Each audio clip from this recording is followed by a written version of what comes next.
Hi, good afternoon. I'm Karen McGinnis, the Associate Dean for Graduate Education here at the Woodrow Wilson School. And I'm delighted today to introduce Beth Cobert. Not Stephen Colbert. Beth is a 1980 graduate of Princeton, and she served as the former acting director of the U.S. Office of Personnel Management, and before that, as the deputy director for management and the U.S. Chief Performance Officer at the Office of Management and Budget, OMB. And I know we have other alumni of OMB in the room. Under Beth's leadership, the administration, the Obama administration, embraced new tools and technology and made progress on efforts to modernize the management of federal information technology, improve citizen-facing services, and strengthen cybersecurity across federal systems. Before joining the federal government, Beth worked for nearly 30 years at McKinsey & Company as a senior partner. She worked with clients across a range of sectors, including financial services, healthcare, real estate, telecommunications, and philanthropy. And we're delighted to have you here today. Thank you.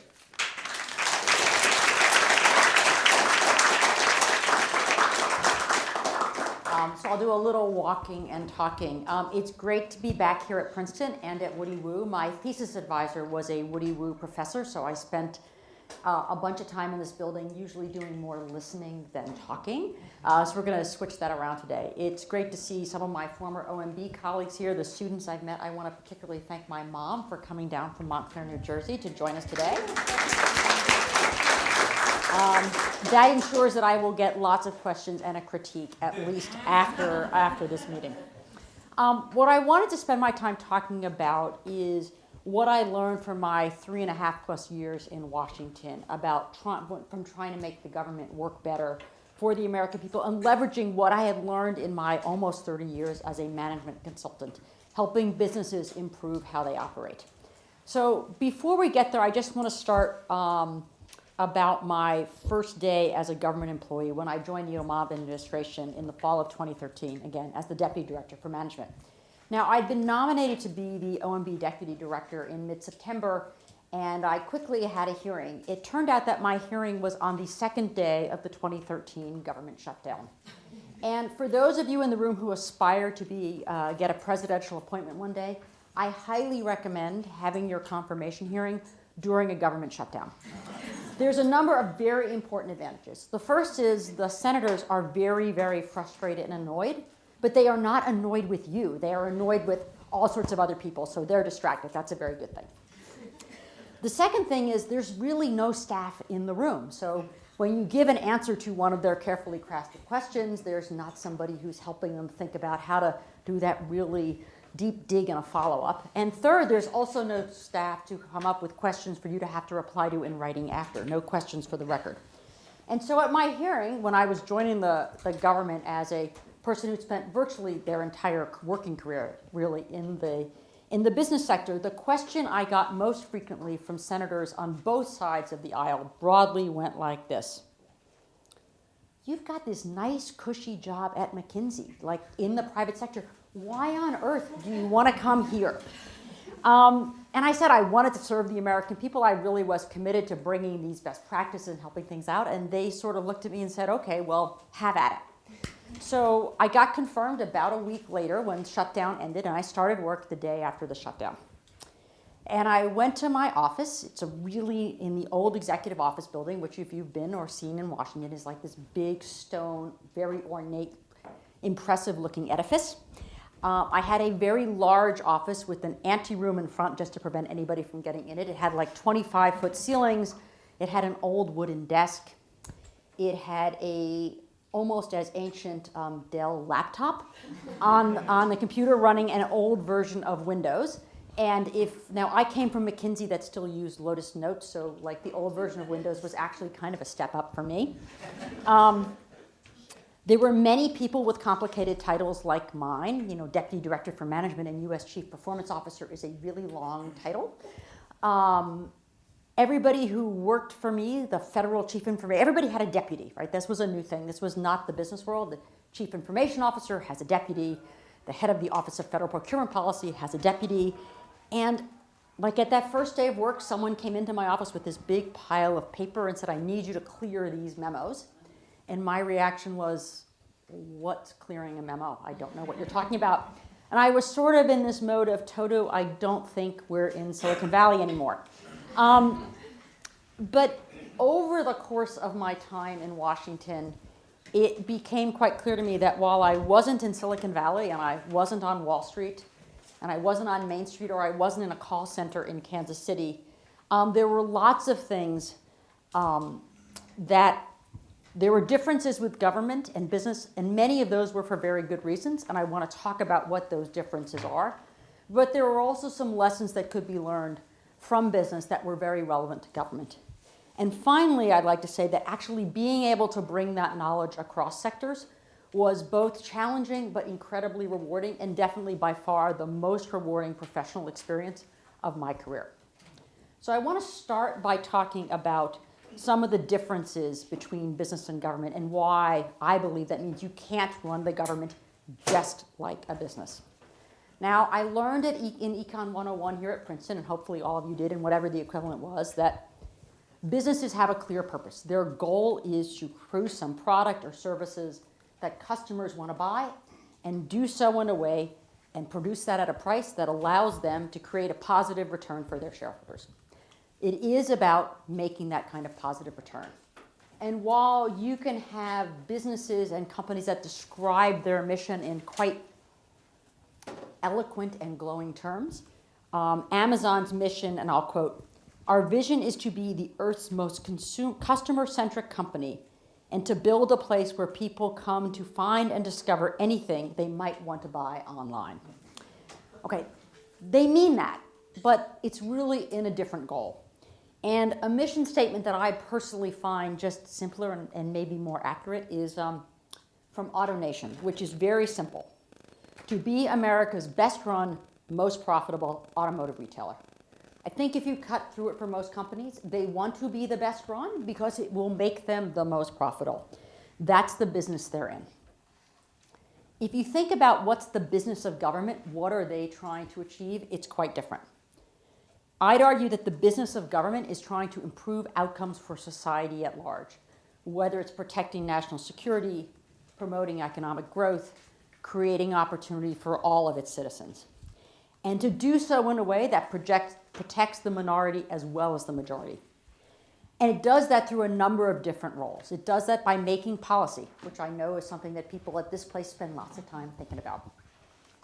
They do it through enforcing policy, making sure those rules and regulations and laws are followed. They do it through providing funding either sometimes to individuals, but often through other organizations who carry out services. It can be grants to state and local governments and tribal organizations. It can be grants to nonprofits. But it's giving money to people to carry out those policy aims. And finally, there's a big piece of government which is just operating the entire entity. And that can be your local Social Security office. It can be the rangers at the national parks. It could be the National Weather Service website. It's a military installation at home or around the world. Those operational functions, including the ones that support the mission, the things that I was responsible for at OMB, like information technology and procurement and human resources and financial management, it's those operational components where I think there are the most similarities. But this difference in goal between a government and a business, the objective of making money versus delivering better outcomes, is really important. When a business is working well, it has a set of people who voluntarily choose to interact with it. They choose to buy that product or that services, and they are willing to pay whatever that business asks for. Sometimes when the government's working well, it is doing things that we actually didn't ask it to do and may not even be aware of. And that really creates a very different dynamic. So how does that play out? A business, unlike a government, a business can choose its customers. The government has to actually serve everyone, and that has real implications for how you run the place. So my favorite example from these days, which some of you will appreciate, there's a new car rental service called Zipcar. I sold my wonderful car. I had a little Mini. I loved it. I sold it when I left DC. I moved to Denver. I don't have a car. Zipcar is great. I sign up on my computer, on my app. I go to my phone. I let them check my credit. They decide whether I've got a good enough driving record. And I can take my phone. I can walk up to the car, hold it against the windshield. Poof. Car door opens. I can rent the car. I can drive off. This is a great customer experience. And if you're Zipcar, it's great too, because you get to decide where to put the cars. You put the cars where people want to use them. Now, if Zipcar were really the federal government, there'd be a bunch of different things. You'd have to figure out a way to serve everybody, maybe my mom, who doesn't have a smartphone and doesn't want to put those things in and use it automatically. You'd have to put a car every place that someone might need one, not just the places that are profitable. You wouldn't be able to give me bonuses for referring my friends and family to Zipcar. You would operate in a world as a government with significantly more constraints. And so when someone says that government can't operate as efficiently as business, it's because they are actually trying to serve everyone, not just a narrow sliver. So that's one problem. A second challenge for government is how do you actually measure its output? I spent some time today with the evidence class talking about this. It is harder to create meaningful metrics for government performance than it is for business. When you're operating a business, you make a product, you have to pay out money to people to get the goods and services in to do that, and you sell that product. Money comes in, and the difference between what you collected and what you paid out, that's your profit. The metric of profitability emerges from your activities. When you're doing this in government, you've got to think about how do I create metrics that might not be there in the normal way we operate. And you're trying to measure things that are very hard. One of my early meetings in my government days was with a group of agencies' chief performance officers. By statute, every agency has someone whose job it is to think about measuring the performance of their agency. And the chief performance officer from the State Department turned to me in this meeting where I was going on about the value of metrics, because I am a data geek and I love metrics. This person said to me, okay, I get it, but can you please tell me the quantifiable metric that I can produce on a quarterly basis that measures the progress we're making towards world peace? And if you can come up with that, I'm all in. That's a hard question, not just for the State Department, but for other places as well. And I'll come back later because I think there are lots of ways that the government can use metrics and data in the way that business does, but you've got to recognize that it's just a bigger challenge. Next distinction between government and business and why they have to be different. It is fundamental in government to think about how do you protect about downside risk in a way that's more important than it is in a business. The government needs to be more cautious because, quite literally, lives are at risk in the activities that they do. It's not the same as launching a new product. It's not where if you're Ford worrying about whether the Etzel is going to sell or not, or when you launch a new iPhone, when somebody complains that the earbuds are too small and we're going to lose them. Like, there's really not that much downside to that, but there is downside when the government gets things wrong.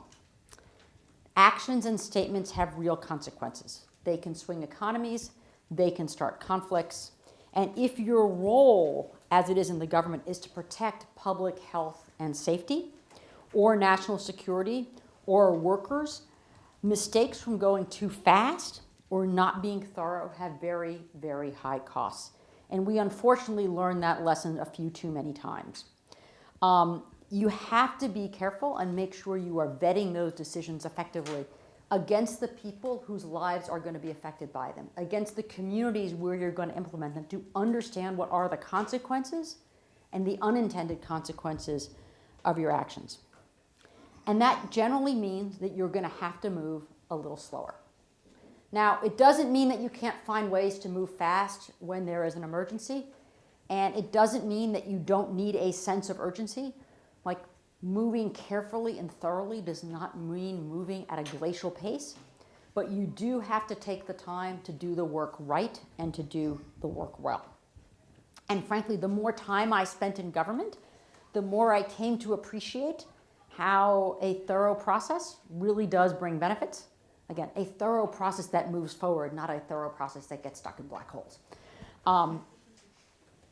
Beyond that difference in downside risk, there's the question about sort of decision-making and decision-making structures for the government.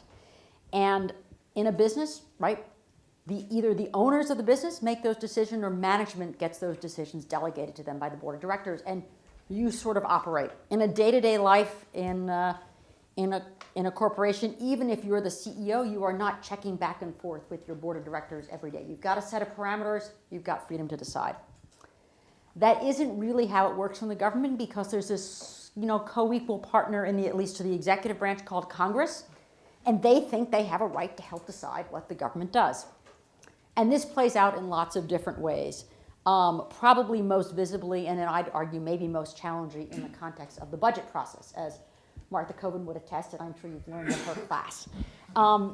And this difference in budgeting was one of the most striking things to me when I came to government from the private sector. So just for those of you who haven't worked in the private sector, the budget process in the private sector goes like this.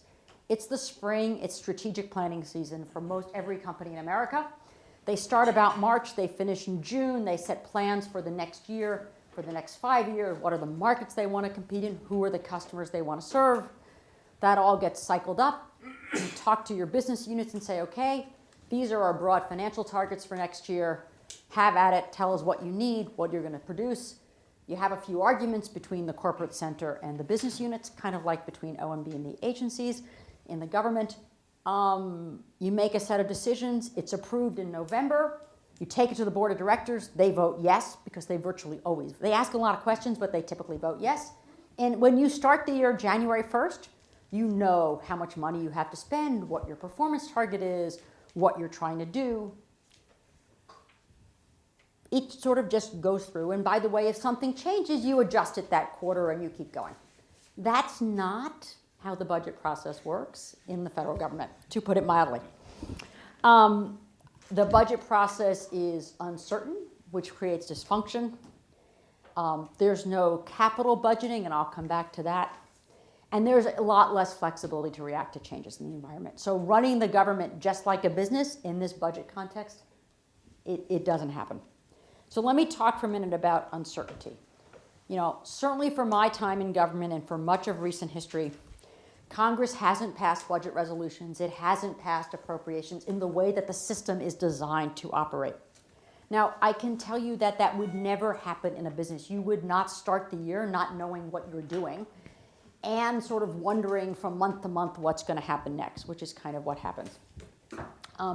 And this impact is corrosive. I found a great quote from Army Chief of Staff General Mark Milley, who's actually a classmate of mine from the Princeton class of 1980.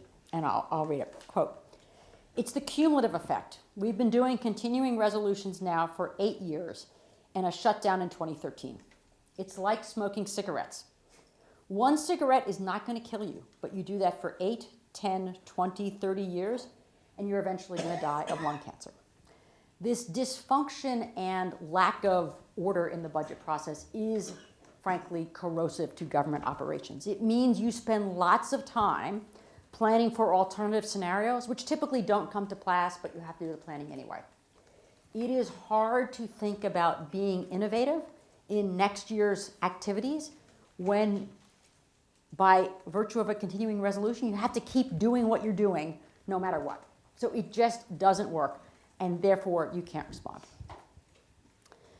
A second problem I talked about is capital budgeting. Again, in a business context, if you have, and this particularly applies to lots of things, it certainly applied to improving government information technology, which is a big focus of my time, right? In a company, you sort of look at an investment and say, is it going to reduce costs or improve profits? And if so, you put a bunch of money in that year and you wait for those benefits to come. In the federal government, you have to pay for what you're investing in every year. So if you've got an old system that gets more expensive to operate every year, you have less and less money available to invest in something new, and you can't get yourself out of that cycle. And that's a real problem, where if you look at it as a business, you'd say, well, we'll just put in that new version of Windows. But you can't just do that, and that's a real challenge. So you need to figure out a way to get through this problem in the 21st century world, where you need things like IT to run, to deliver what you're doing. Finally, beyond uncertainty and lack of capital budgeting, there's a big distinction in the budgeting process between business and government around the limited ability for the government, especially the executive branch, to actually make changes when the world changes around you. 2016, the Zika epidemic appeared. The Department of Health and Human Services wanted to, importantly, address the public health challenge that Zika created. But when they'd written their budget back in 2014, no one had heard of Zika. There was no funding for Zika. And so they couldn't respond. They weren't able to get that money there. And by that, the big debate about what to do about that has real public health consequences. Now, a business wouldn't react that way. A business would take stock, they'd make some moves, they'd make some changes. And there's times where that's the right thing. But again, like others, this is a little bit of a double-edged sword. We've certainly seen in the past few months that if you want to make big shifts in budget priorities, you actually have to slow down to get input from the people through Congress about whether you can do that. And if you want to increase money on defense spending, or you want to cut programs, or you want to build a border wall, you've got to find a way to do that that's actually authorized by Congress. And that creates a pause. And I'd argue in this case, those pauses are really, really important. And so I think it is important when you think about this for the government to be different than a business, to take the time to understand what are the implications of the decisions and to have a public voice in some form affect them. Again, we're not arguing for total gridlock, but a slower speed given the stake of these decisions is really important. So there's budgets, there's governments, there's purpose. The last thing I just want to talk about, because then I'll come back to what's the same, is the question of scale. And I'm talking in particular here about the federal government. The government is just so much bigger than any individual company. There's about 2 million federal civilian employees, just civilians. There's also the military. By the way, 85% of them do not work in Washington, D.C. Like literally only 15% work in D.C., 85% do not work in Washington, D.C. The only other business entity that's even close is Walmart. Walmart has 1.5 million employees. So the better analogy is to think of the federal government as the sum of IBM, Home Depot, Wells Fargo, Federal Express, Boeing, Johnson & Johnson, and Kroger. That's what you need to add up to the federal government in terms of its scale. And I'd argue that the functions of the federal government in their diversity is even more broad than those distinct companies combined. And so when you have something that big, it's frankly just harder to run. You're also pretty much guaranteed that something will go wrong somewhere every single day. And in the government context, that gets a lot of attention. In the corporate context, not so much unless you're United Airlines and really take it to an extreme. So with all these differences, what then was a management consultant like me who had her MBA doing in the government, and were you able to take any lessons from business to try and make a difference? I'd argue that there are places where you can do that as long as you keep the context I just described in mind. And there are real benefits, and they're particularly relevant to the operational functions of government. So while you can't run it just like a business, there's lots of things you can learn from business. And I want to talk a little bit about what some of those things are. There are things about people. There's things about process. There's definitely things about technology. And there's a lot about a focus on executional excellence. So let me start with people.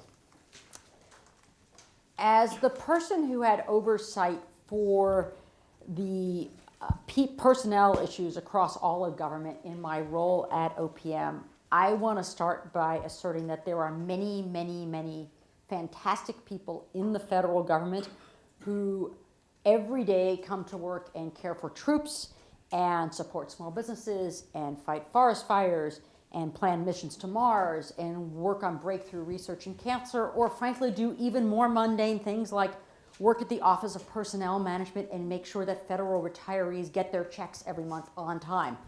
And the vast majority of those people are dedicated, they're talented, and they are working hard, and they take their oath of office, which every one of them takes before they come to work, very seriously.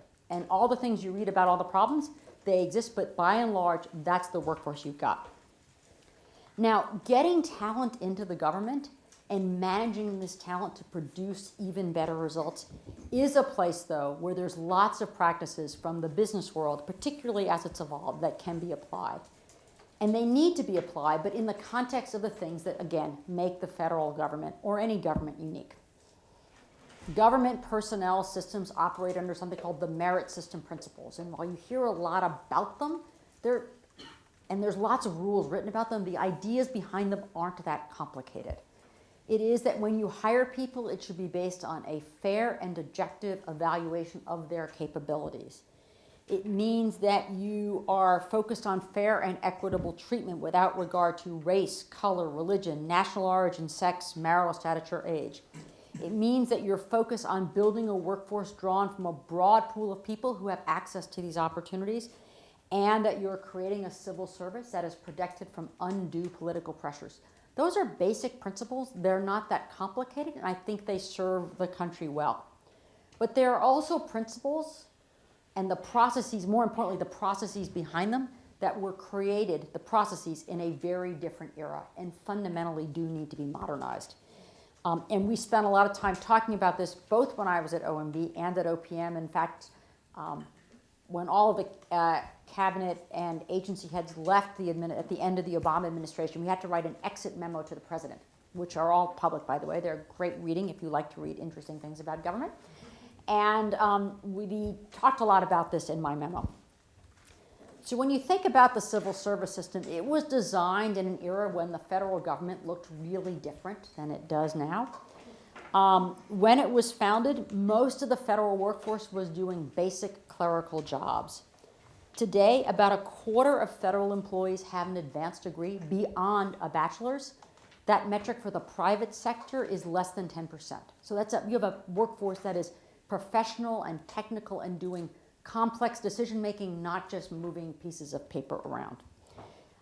When the civil service processes were put in place, you would go to your local federal office building and there were jobs posted on the wall. Today, those jobs are posted on the lovely USA Jobs. I know the students in the room are big fans of USA Jobs. We are making it better. We were, at least. But USA Jobs is the website, for those of you who haven't been there lately, where you post job announcements for the federal government. There were 1 billion searches of USA Jobs last year. There were 22 million job applications that were started. The federal government hired over 200,000 people. So you've got to figure out how to take processes that were designed for a different workforce in a different era and have them work today. There is a lot to learn from business about how to do that better. So a couple of ideas. It starts with the idea that actually managing talent in an organization is the responsibility of the senior leaders of the business. In the case of the agencies, the senior leaders focused on mission. It is not simply a function of the Human Resources Department. They have to do this in partnership. You can't expect the people in human resources, even when they're great, to know what you need. And individuals have to own this. And I think you see that more in many businesses, the best businesses, than you do the way it's played out in the federal government. It means that individual leaders have to take real time to write good job descriptions or figure out who is actually qualified. We had a campaign when I was at OPM called Hiring Excellence. You're big on this one. And it basically said one of the problems is, in the federal government, you'll hear, I get all these people on the list of who's eligible to hire who are not qualified for the job because they met some reasonably loose criteria. The way to solve that problem is actually to have people who understand what's required assess qualifications, and you can do that. So when we hired technology folks through the U.S. Digital Service, you would have people who were sophisticated web designers look at someone's resume and say, is this person qualified? Now, I can't look at the resume, and nor can an HR person who's hiring technology people and procurement people and folks to do frontline counseling to know that, but someone else can. So how do you bring that ownership and expertise to the process? So that's one thing that's different. And I think when I looked at the way I saw companies operate, they were much more engaged in that versus sort of pushing it off to folks in HR. A second place where the government needs to learn from the business world is thinking about more fluidity in career paths for individuals. The federal civil service system is still kind of built around a model that says you start, the day after you graduate from wherever in your job, and you sort of slowly work your way through the organization, staying in your specific pipeline until the day you retire and, as OPM would say, become our customer in a different form because you're now an annuitant who we're sending checks to. Companies, like people today, are not getting out of Princeton or the Woodrow Wilson School and thinking that the next job I'm going to stay to for the next 40 years. I can tell you, I went to McKinsey for 2 years. I stayed in like a series of 2-year increments because I was able to move around and redefine what I was doing. And I think the government needs to think about how it does that, the way the best private sector companies manage their talent. How do you build people's skills? How do you create opportunities for them to leave federal service and come back because they're going to learn something in that process? How do you create ways for people from business who have real talent or to come in for a tour of duty and fulfill their excitement about public service? We thought a lot about how to do this. I think this is a tremendous opportunity for government to modernize and adapt some smart practices from business. When we thought about building and bringing cybersecurity talent into government, this focus on sort of rotations in and out was a core element of what we thought we needed to be successful. So fluid career paths. A third opportunity is around just using data smarter instead of relying on processes and checklists. You can prescribe how everybody should make sure that their hiring opportunities are open, or you can look at the data about what they do and see what they're doing. If I were still the acting director of the U.S. Office of Personnel Management and every single person that the U.S. Office of Personnel Management hired was a graduate of Princeton University, you probably, as talented as everybody here is, you could probably conclude that I was not opening up those opportunities to all people from all parts of the country, right? And you didn't have to write a bunch of rules. You could just look at those results. You can actually get that data real time and do that. So how do you move from a process-driven model to a data-driven model? Lots of examples of people doing this. Google is probably the best example in terms of the business world. They've got a whole website called Rework that is devoted to ways you can use data to make smarter human capital decisions and do it in a way that's fluid and fast and effective. So that's another piece that they can learn from. The next piece around process, right? This is a big deal, and for a management geek like me, I could spend days, but you'd all be bored, talking about how you can streamline processing using tools like lean management, which is basically how Toyota transformed both their own operations and, in consequence, the rest of the auto industry. It's about thinking through a process from end to end from the point of the user, not the person doing the work. If you're applying to get your passport renewed, you actually care about the day you put your passport in the mail and the day the passport comes back. You are not interested about how it moves through the 16 different parts of the State Department to get back to you. But in the State Department, you often thought about it, I'm in window A, and then I'm in window B. So you got to think about it end to end. You've got to think about how you eliminate waste. And there's a bunch of proven practices to do that that are directly relevant to the way government operates. It starts by understanding what is the customer and the purpose we're serving with this process. How are we going to measure success? And so you've got to focus on the right goal at the beginning. And that goal is typically, how do we make service better? Because in the case of business, what you want is a satisfied customer who's going to pay more for your product and who's going to be loyal, because that's what's going to increase your profits, right? It's about customer need. Similarly, in the government, you've got to start with your business purpose. We are going to deliver against our missions. We're going to prevent forest fires, or we are going to make sure that people who've earned Social Security benefits get them. We are not there to optimize just around cost. And when you optimize just around cost, you typically both don't deliver against your mission and frankly often raise the costs because you haven't thought about it. There's lots of examples of businesses doing this wrong too. One of my clients, when I was at McKinsey, had a big call center and they wanted to reduce the cost of the call center. So they focused on this and they put in metrics so that people would spend less time on each call. And they succeeded. People spent less time on each calls.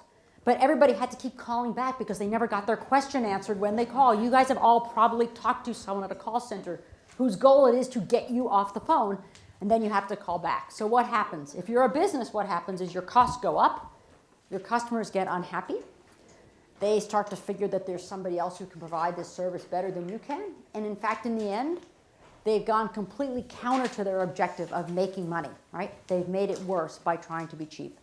And when you think about cost reduction in the government, you've got to define it in terms of what are we trying to deliver for society, not just what's the cost of getting there, because you've got to think about this in terms of benefits. But there's lots to do with tools like Lean. There's also a lot to do in the government to do a better job of focusing on customer service. This was a big focus in the administration. And there's much more that can be done here. The highest ranking, there's a group called the American Customer Satisfaction Institute that does a survey every year of companies and governments and rates all sorts of things. So the highest ranking entity that they rate every year is in fact a piece of the federal government. It is the Veterans National Cemetery Association. They get a score of 96. The highest ranking hotel chain, which is actually, hotels are a place, by the way, that has very good customer satisfaction, is JW Marriott. They've got a score of 86. So the VA beats JW Marriott. Now that's the good news. The bad news is on average, like industries are about a 77, and the federal government more like a 68. By the way, for those of you who are thinking about state and local governments are a 72. So happier customers. By the way, the federal government does do better than telecom and the cable company, but I'm not sure that's the bar we're all shooting for. And I haven't looked at United Airlines this week. But there's lots of things you can do to think about customer service. We spent a lot of time on this. As the Deputy Director for Management, there was a group of private company CEOs who advised us called the President's Management Advisory Board. Great bunch of individuals from retail and tech and restaurants, and we did a lot of work with them to take lessons on customer service and bring them to the federal government. One of the things that came out of that effort was the first Presidential Customer Service Awards, because if you don't tell people that you value customer service, it's hard to get them to focus on it. And the best comment in setting this up, which was a very business-like, not government comment, was from one of the CEOs who worked at Avon. And she said, when you set up this program, it's very simple. If the rules to describe what makes somebody eligible are longer than it would take to them to describe what they did, you've got it backwards. So we made very simple rules, very ungovernment-like. You can nominate a person or a team. That was basically the rule. And they had to have touched somebody outside a citizen. That was the rule. A person or team who touched somebody. And have at it. That was probably not the typical let's have 25,000 criteria. So we learned something from businesses in that case. So we've talked about process. And this process about customer service really matters because it changes your view of government. When you get your check on time, you feel good about it. When you can't get through to the IRS because their funding has been cut and there's nobody there to answer the phone, you get frustrated with government. It makes a big difference. So beyond process, there's also technology. Technology is a very big deal because, to be honest, there is nothing that happens in government today that does not touch an information technology system somewhere along the way. Even when you're having face-to-face interactions, there's some piece of technology that had been a part of that process, and the government is behind the private sector in the tools it has available to people and making them sure that those tools are secure in the world that we live in today.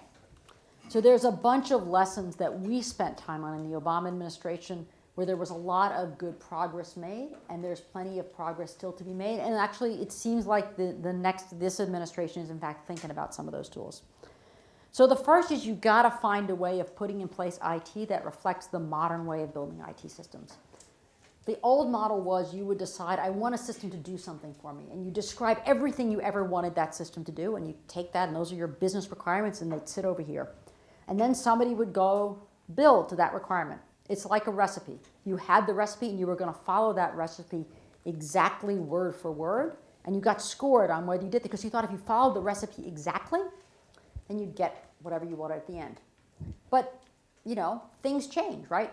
You went to the store, you thought you could get some ingredients, you don't have those. How do you adapt? Well, you know, the rule said this. That's what the old waterfall model is. And by the way, you waited, like usually in the case of the government, given the scale, about 5, 6, 7 years to see if what you were building actually worked. The new model is something called agile, right? And it basically starts with the premise that says, we think we want to make something better. In the case of, you know, we want to make it possible for a veteran to leave the military and actually interact with the Veterans Administration more easily. What are we going to do? Well, we start by actually talking to the veteran and understanding what they want, and we build the first little thing.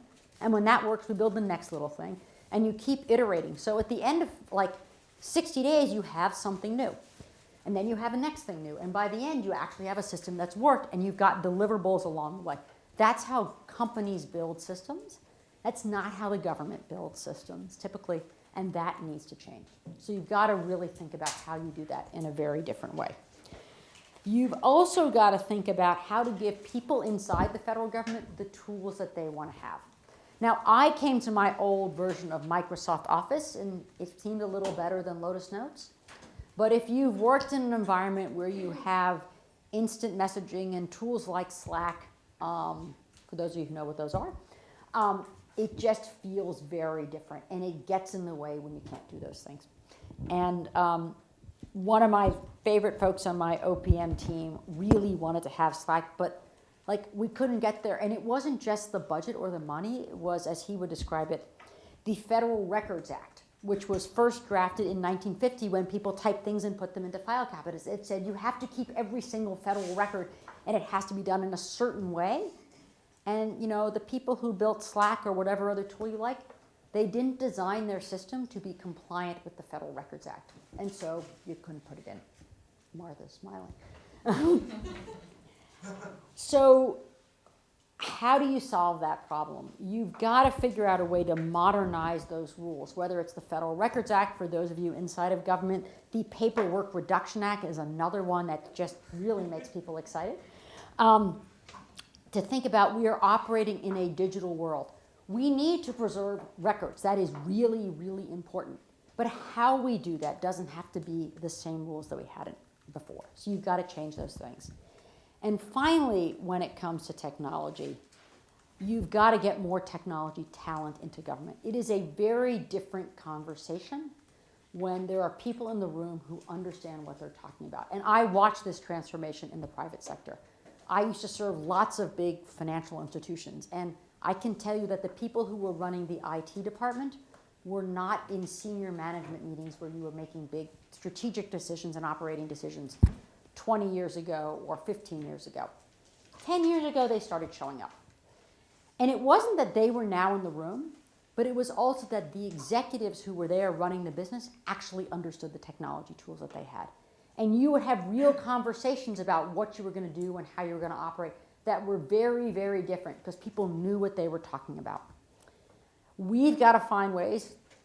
I went to lots of meetings in Washington, and I'm pretty sure that in every meeting there was a lawyer. I'm pretty confident that there was a lawyer in every meeting. You got to have as many technologists, maybe more, than lawyers, because you need to understand those tools to understand what are the possibilities. There are new ways. You can't uncover the possibilities if you just don't know. You can't solve cybersecurity if you don't understand the basics of cybersecurity. So you need more technologists in the room at the table with a voice. So the last thing I want to talk about government learning from business, and I'll be brief around this one, is about the importance of great execution. In business, you spend lots of time talking about execution and executional excellence. There's a famous Harvard Business Review article entitled, "Hustle is Strategy." And people think about execution and strategy as sort of co-equal partners. I'd argue that for many parts of government and for many leaders in government, there's policy, that's up here, and there's execution, and it's down here. And we've got to figure out how to bring the two together because it makes a huge difference on the lives of the people that you're trying to help. Lots of examples to talk about this. One that a number of us lived through, and if you actually want to hear some interesting perspectives on this, there's a fantastic podcast with Dennis McDonough, who was President Obama's chief of staff. It's on the Ezra Klein show, talking about what he calls competence. And what he talks about there was the Affordable Care Act. When the healthcare.gov website basically blew up when it got turned on in October, it created a level of reputation risk and damage to that program that even when we fixed the website 3 months later, took a very long time to recover from. It had real impact. How well you execute makes a huge difference. And I think there's lots of lessons from business that apply here. This was one of my pet peeves when I was in government, and I spent lots of time. My team will tell you that, if you had an initiative, it had to have a scorecard, it had to have a timeline, it had to have deliverables, people had to be accountable for them, and you were going to tell me how you were doing. I would spend lots of time in meetings with all those lawyers, right? And we would be debating every word in a policy memo that was going to be sent to the heads of executive agencies and departments. And how were we going to do it, and what was in there? Lots and lots of time. Like, I felt like I lived in Microsoft Word editing these documents. I was a business person. Like, I had lived my prior life in PowerPoint. And I was, it just wasn't going to work. That it felt like we were going to spend all this time crafting this carefully worded memo and have really important policy debates. And then we would send it out to heads of executive agencies and departments and kind of think that kind of by osmosis, people would change their behavior. And I said, that is not how you get things done. That is not how you get people to change. So in fact, when I was at OPM, we had a new rule. And the rule was that if people came to me with a policy memo that they wanted to deliver to the federal government, I would refuse to clear it, right? That thing at the beginning, clearing and approving things. I would refuse to clear it unless it came with an implementation plan. Just wasn't going. My team was a little puzzled by this, but it really worked. And you could see the difference. We started to think about, how do we explain to people what this is? How do we help them understand it? What are their tools? And you know what? My team got better at writing implementation plans. Some of the folks got really creative. There was a woman who worked on our team at OMB, in fact, who was in charge of federal procurement policy, which is about as word-dense a thing as you can find. And she started a series of podcasts. They were called Behind the Buy. And if you were a federal acquisition person, this was a great way to learn about things, because it was real people talking about applying new rules to real problems, not a really, really dense memo that by the time you got to page 3 of what was typically a 20-page memo, you'd already fallen asleep. So marketing, not memos. I think that's something that the federal government can learn, any government can learn about execution. So there's differences, there's things to learn about people, about process, about technology, and about execution. And despite what may be my gosh, this is so hard, I do want to leave you with the sense that you can make real progress by doing these things if you keep all those things in mind. When the digital service created an online portal for veterans to get access to their health benefit, it makes a difference in people's lives. When we at OPM use these tools about thinking about customer experience and redesign with the United States Department of Agriculture the application for free lunch programs, so it was easier for families to fill out, you got better accuracy, a program that was cheaper to operate, and you got more kids the food that they needed. You can make a difference by applying these things. So my last story, and what maybe encapsulates this whole difference for me, is how you start big meetings in the government versus the private sector. In the private sector, if you have a big meeting, everybody files into the auditorium, and there's a video photo montage that's playing on the screen, right? And there's whatever the latest pop culture upbeat song is that's designed to put everybody in a good mood and feel really inspired because you're working for company X. And it usually works. You're in a good mood and people stop talking. In the government, in the federal government, when you start a big meeting, everybody sits down. And if it's a big meeting, the honor guard comes in. They come in And then someone from the agency, there's always someone, by the way, with a great voice, stands up a cappella and sings the national anthem. And the first time this happened, I was like, oh my God, this is so weird and kind of corny. But it was one of those things that I really, really came to appreciate. Because to me, it was the encapsulation, frankly, of everything I said. You're there for a reason. You are there to serve the public and to make a difference for the public. And that is important work and it's serious work. And that's what you have to keep in mind. So I don't think you can run the government just like a business. I think you can learn things about business, and when you put those things together, you can really make a big difference. Thank you very much.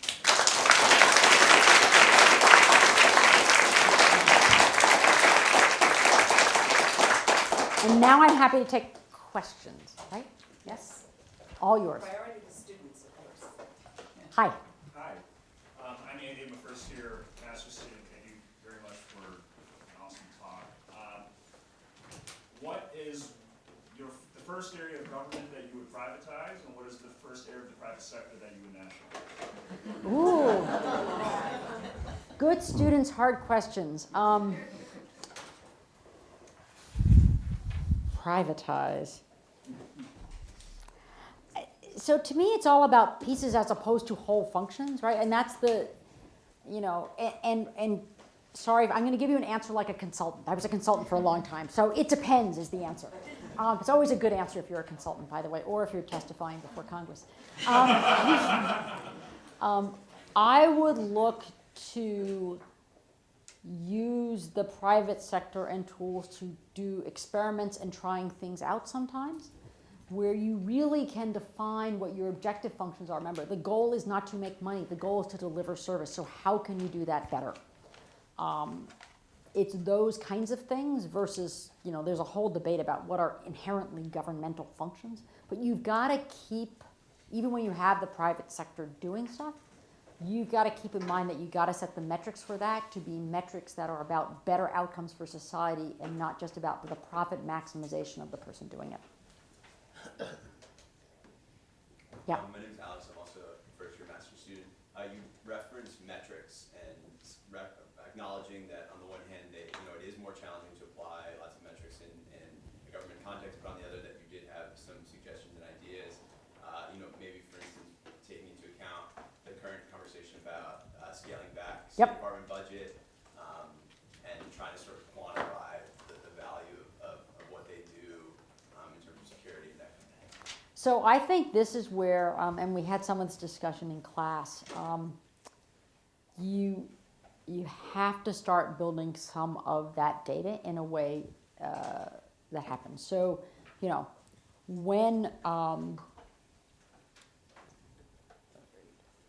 how do you link impact to action? So how can you, is there more stability when some of those resources are there? How do you think about doing that? How do you think about saying evidence that says things, you can look at stuff, when you have job training programs, do people actually get jobs, right? That's what you have to justify. And so it's hard to sort of today, let's build those metrics, right? Because I need them tomorrow to answer the reorg memo, but we haven't, a business generates metrics through its operation. These have to be collected separately. And that's part of the problem. You have this time lag issue.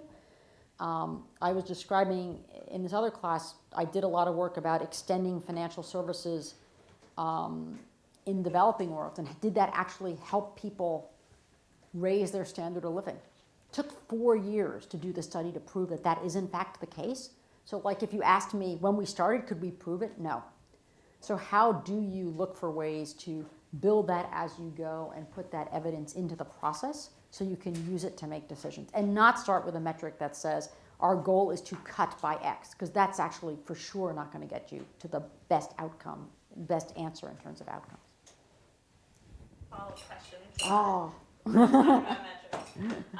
So in terms of kind of your role as Chief Performance Officer, what work did you see and what work do you think needs to be done to help with a cultural transformation of using data for decision making as opposed to collecting data for data's sake? So the best example actually comes to your word about using it, right? There's this law called the GIPRA Modernization Act, the Government Performance and Results, that's something, Accountability Modernization Act. Performance Results Act. Act, modernization.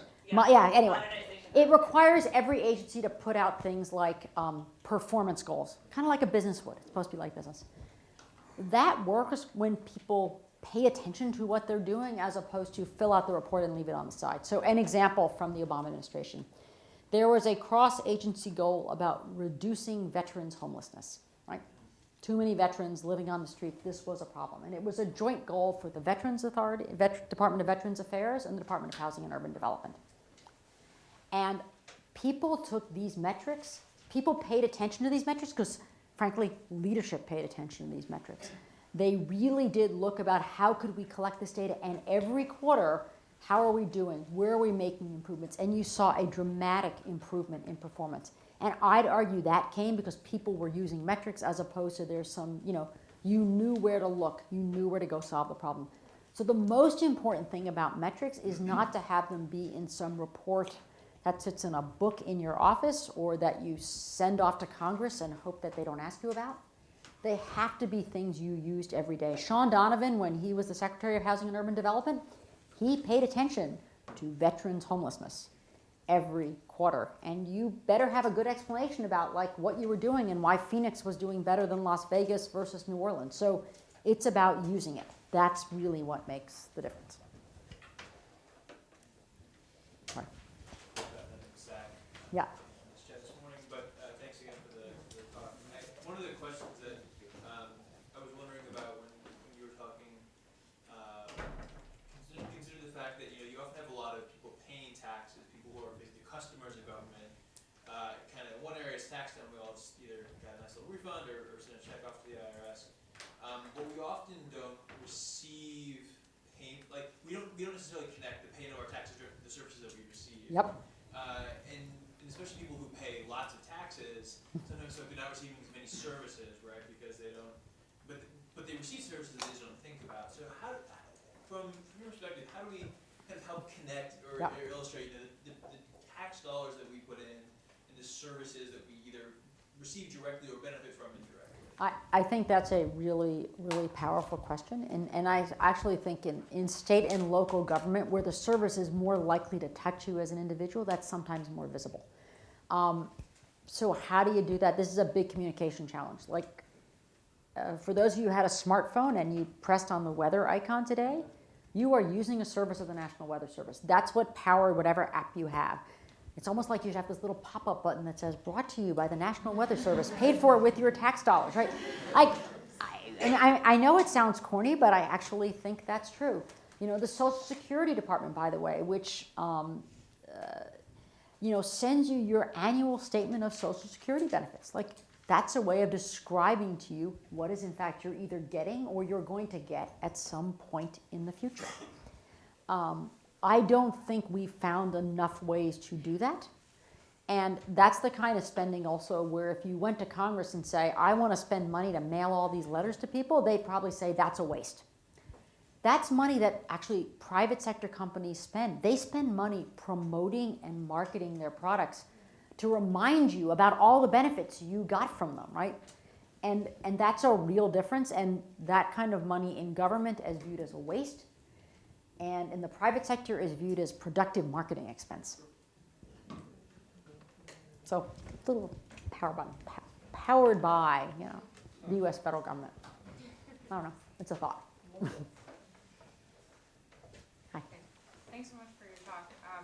So you talked a little bit, or you talked a lot about actually broadly sort of the barrier to innovation, to being more nimble with Yep. the U.S. government as a whole. And so I'm wondering, do you think that in approaching sort of the broader challenges of making government more innovative, that it's more of doing more of the bureaucratic cultural change through infusing the system with different practices, or do you think more that it needs to be addressed through somewhat broader legislative issues, like the budget process and procurement? So I think we spent a lot of time, we still need to spend more time thinking about how to create more opportunities for innovation. And it's got to be about how to do it smart. So I think there is a balance you could strike by creating more room for things that are more like pilots and projects. Some of the things that were done, for example, in the Department of Education about their innovation fund and sort of stepping up funding as you prove practices. In a similar way, how can you give agencies the freedom to say, okay, on this piece we're going to create some exceptions. And there are exceptions that manage the downside. Remember, that downside risk is there, but to really use pilots as a way to learn and prove practices, because that's in fact less risky than trying to make a wholesale change. The Office of Personnel Management has authority to grant pilot authority to agencies to change personnel practices. There's not a single agency that's taken advantage of it. One, the process is way too onerous and it takes too long, as opposed to sort of thinking about, gee, maybe we could give them a little bit of freedom, and like in a controlled way, right? And see if it works. And so I think that's how you do it, and you still get that balance, you still get that oversight, you still don't get this massive shift all at once. But when you give, and you could see it in agencies where they gave people that flexibility, you unleash enormous energy and creativity. So you got to find a way to sort of let a few more pieces of experimentation bloom, and when it happens to fail, not have it be that everything you've done is all of a sudden completely wrong, which is kind of the brush it gets painted in when like you try and experiment and it fails. Like it failed, so you're doing it in one Social Security office, not 2,000. It's probably okay. Pilots. It's all about pilots. Hi. Hi, thank you.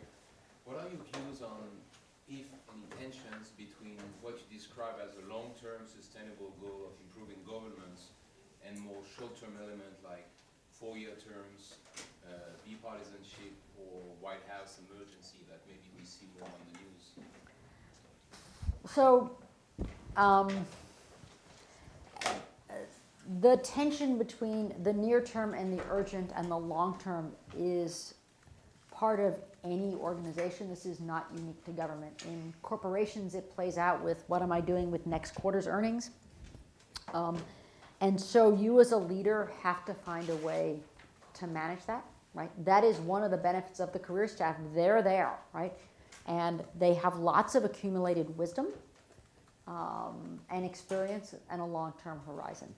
And in fact, even members of Congress, while they have to get elected 2 years, a bunch of them are there for quite some time. So you've got to think about how you plan for that and how you get the balance right and how you deal with, quote, the emergency, but still keep the main thing going. When I joined the Office of Personnel Management, right, it was the middle of the response to the cybersecurity breach. So we had a very near-term massive problem to deal with, and we spent a lot of time on that. I spent a lot of time on that. But there were, thousands of people at the Office of Personnel Management who were not involved in our cyber response and cyber rebuild. And what they did every day was come to work, and while we were fixing cybersecurity, they rolled out a new version of the Federal Employee Health Benefit Plan without a hiccup. They kept sending those retirement checks. They did 6 new iterations of USA Jobs, all in the first 3 months that we were there, and I was probably spending 90% of my time thinking about cyber. So you can have different people take on different roles and keep that balance right.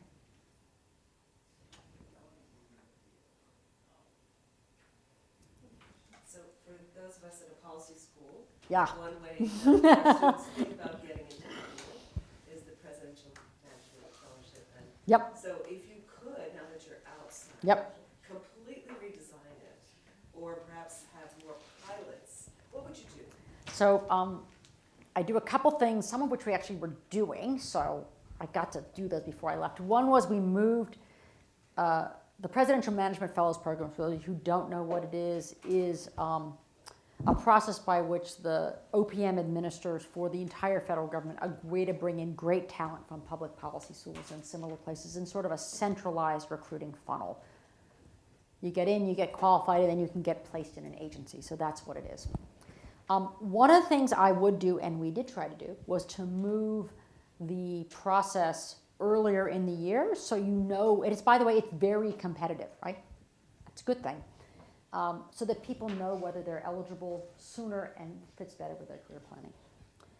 The second thing, and that's underway, a second thing I would do would be make it easier for hiring decisions to be made at the agency level versus way down in the office. So if you were a presidential management fellow applying to the Department of Labor has many, many different bureaus, or you're applying to one of the 17 components of the Department of Commerce, you've got to get a job, right, somewhere down in number 17. Now, in a world of budget uncertainty, any given manager appropriately is saying, I don't know if I have money, I don't know if I have a slot, and so you keep delaying and delaying decisions, and then people don't get, right, people get frustrated. As opposed to Secretary Pritzker or Secretary Perez saying, you know what, across the Department of Labor, I'm pretty confident that we can hire 15 people, and we're going to hire them the way actually a corporation would, through some secretarial program, and then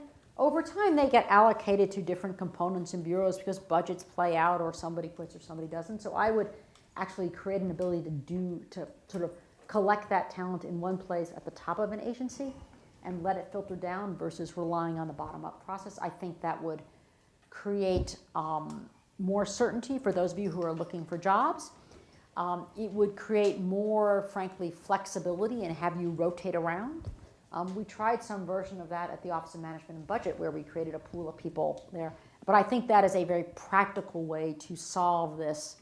I know I want to hire these people and I think they're wonderful, but like I have no idea what my budget is, because 10 people within the scale of the Department of Commerce is pretty tiny, but if you've got an office of 50 people, like that incremental person is pretty risky and you just don't know. So that's one of the things I did. Thank you Hi. for your talk.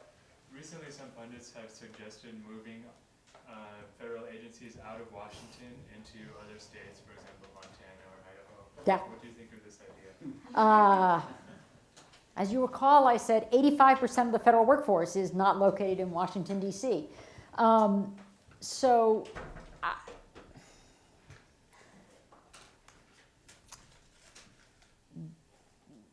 I'll put my corporate hat on, right? You got to think about a lot of decisions about where do you put talent. And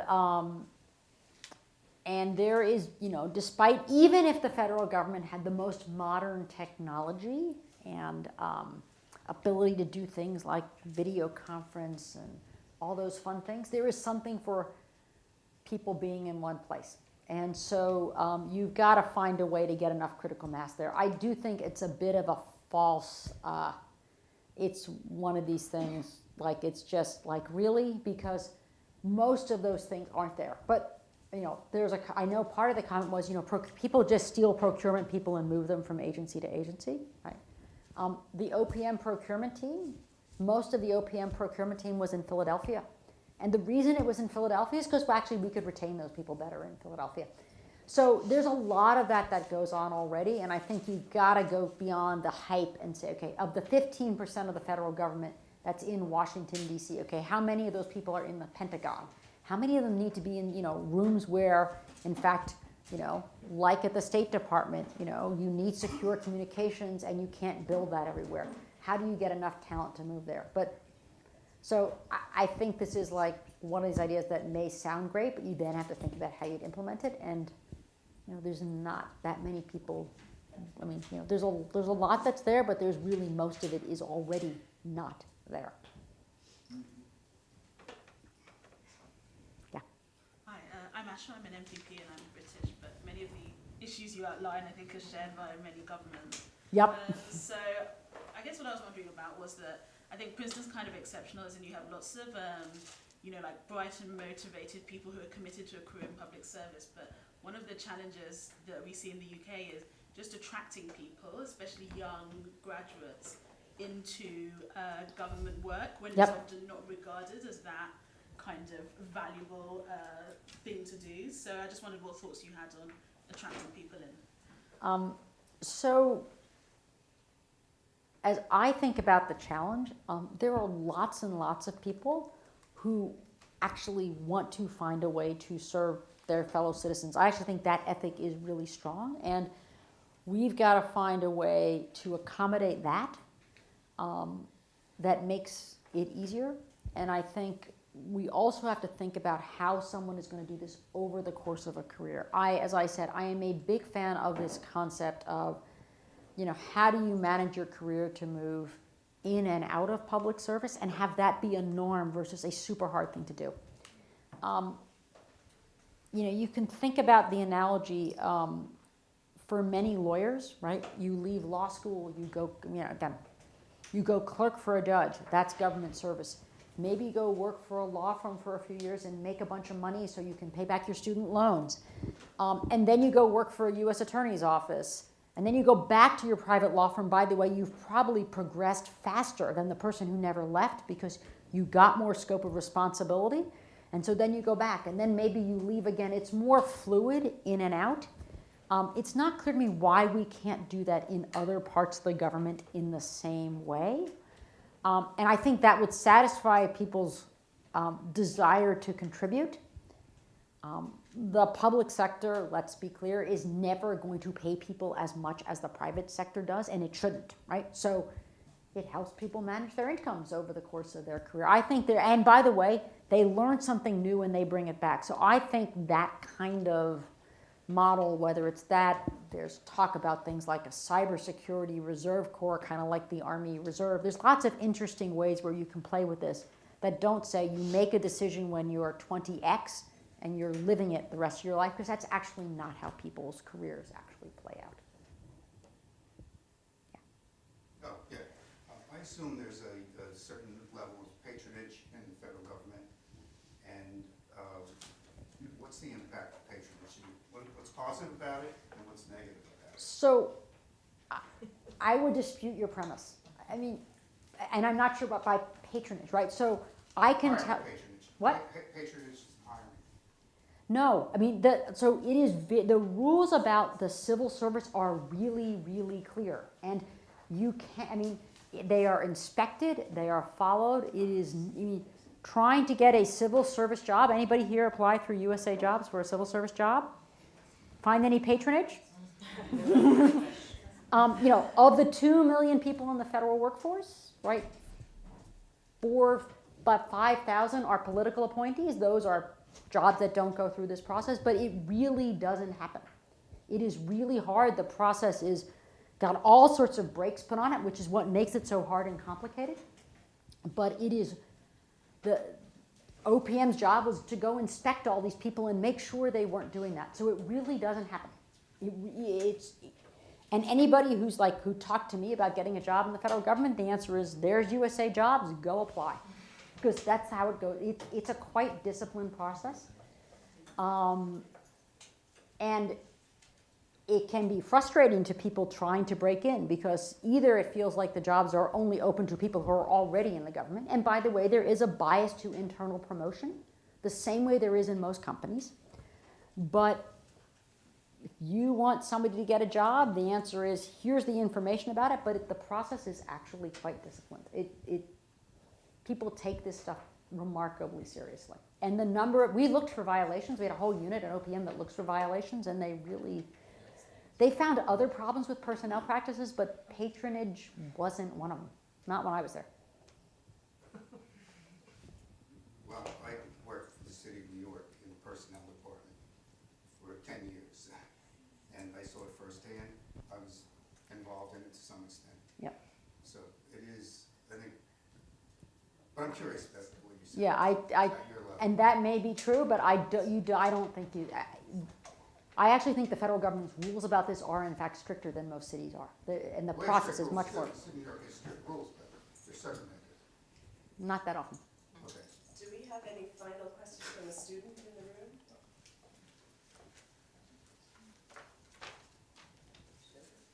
Cool. Okay. Thank you very much. Thank you.